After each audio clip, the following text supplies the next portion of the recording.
დასვეს.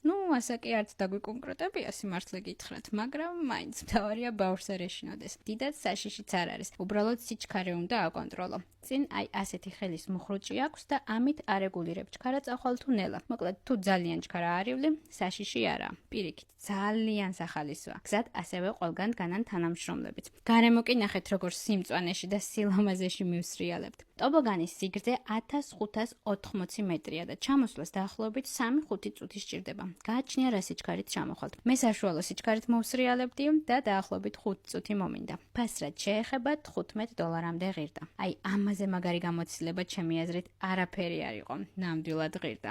მოდით მაღაზიაში შევიაროთ, წყალს ვიყიდი და კიდევ გადავხედავ რამე სასუსნავები თუ აქვთ. ეს ნახეთ, ჩინეთის დიდი კედლის გამოსახულებიანი ნაყინები აქვთ. სიმართლე გითხრათ, მსგავსი დიზაინის ნაყინი პირველად ტაილანდში ვნახე, ვინც ჩემს ვლოგებს უყურებთ ხოლმე გემახსოვრებათ. სხვადასხვა არომატებისაა, შოკოლადის, მარწყვის და ვანილის. რძის უფრო სწორად, ასე აწერია. მე ეს შევარჩიე. გონი ახალ ტრადიციას ვუყრი საფუძველს. თქოს ტრადიციად მეკცა იმ ადგილის გამოსახულებიანი ნაყინის დაგემონება, რასაც ვსტუმრობ.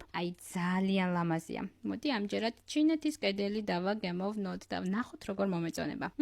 გემრიელია. მთლად ვანილის ნაყინის გემო არ აქვს. უფრო შედედებული რძის გემო აქვს და გემო რაიმე ახალი და განსაკუთრებული სიმართლე გითხრათ არა, უფრო დიზაინის გამო თუ გასინჯა. მოდი ბარემ ტრადიციულად მაგნიტით შევიძინოთ. ძალიან ბევრი პატარა სუვენირის მაღაზია, თუმცა გზად ეს მოხუცი ჩინელი შემოვხვდა, რომელსაც პატარა დახლი ედგა წინ. მასთან გადავწყვიტე მაგნიტის შეძენა.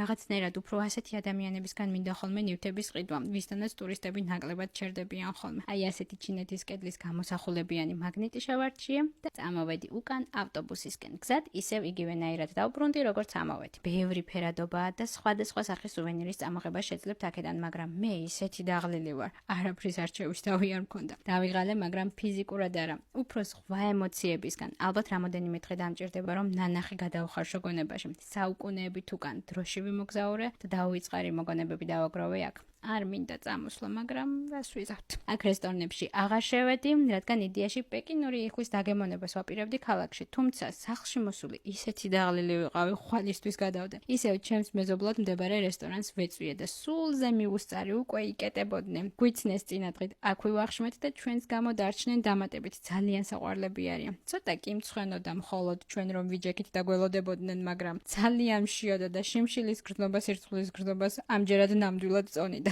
ასეთი გემრიელობები დავაგემოვნე და დავბრუნდი სახლში. ხვალ 64 სასახლეს უნდა ვეწვიო მიწის და ცის შეხვედრის ადგილს და ასევე დავაგემოვნებ პეკინურ იხვსაც. თუ გაინტერესებთ ჩემი ჩინური თავგადასავლები, მაშინ უკვე იცით რაც უნდა ქნათ. გამომიწეროთ და დაელოდეთ შემდეგ ვლოგს. აბა დროებით.